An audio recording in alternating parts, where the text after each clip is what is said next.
Hey all, it's been a while.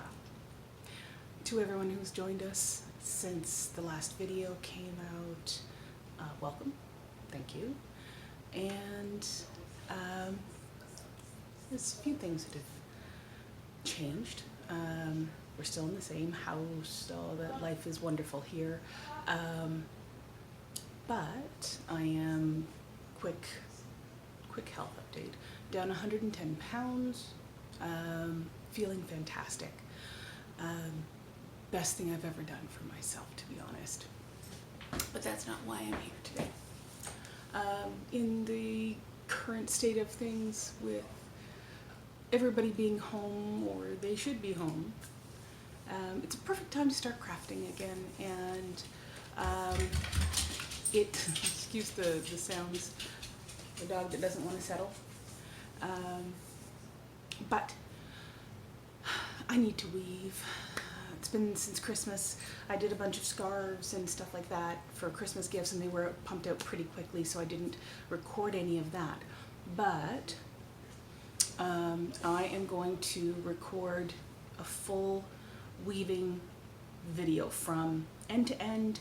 We're gonna, from the cleaning up of the yarn right through to finishing. So I'm gonna try not to miss a beat. I'm gonna try and keep them fairly short videos so that I'm not overwhelming people. Had a heck of a time trying to decide on what I wanted to make. Unless I've got an actual project in mind, I find it a struggle sometimes too, because I think things should have a purpose. So what I did was I pulled out some yarn. I went through my stash. Everybody has a stash.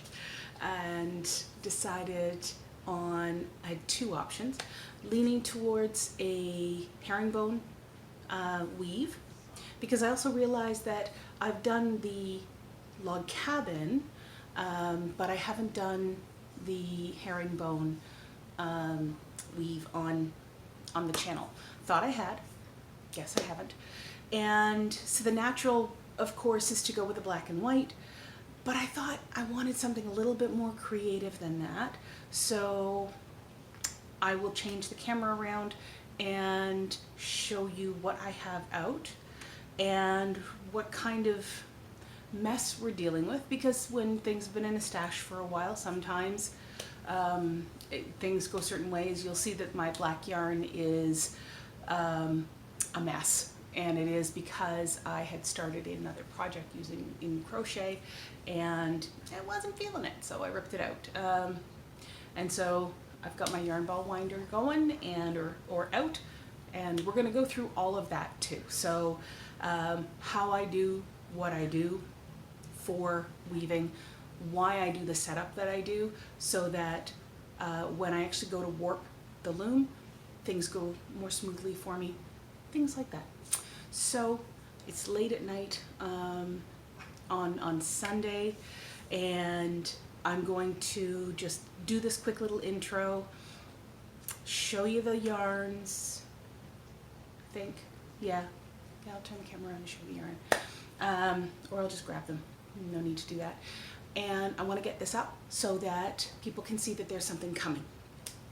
So here's what we're doing. This is the yarn mess that I mentioned. It's just a big ball of, it's a cotton, it's nothing fancy. This is going to be my warp. And I lovingly call this yarn barf because, well, it's a mess.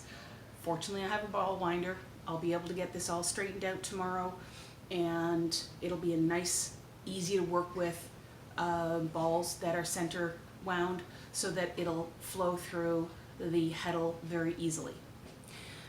Initially, a traditional houndstooth, I've been calling it herringbone, houndstooth, sorry, is black and white. So center wound ball, I thought we'll go that way. But I didn't have a purpose for it because this is not as soft. I mean, it could be a scarf. We're getting into springtime and summertime.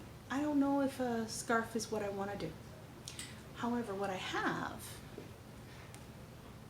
is this luscious, fuzzy, soft yarn from Bernat. It's a Bernat Velvet, and this is not a subscription or anything like that. I just bought it, or not just, I bought it at Christmas time, but again, it came from my stash. Also going to center wind it, and I think a Houndstooth version of this, going with the two different yarns, because this one's a very soft, supple, I don't know if I can get it to, yeah, you can see that, it's nice and fuzzy.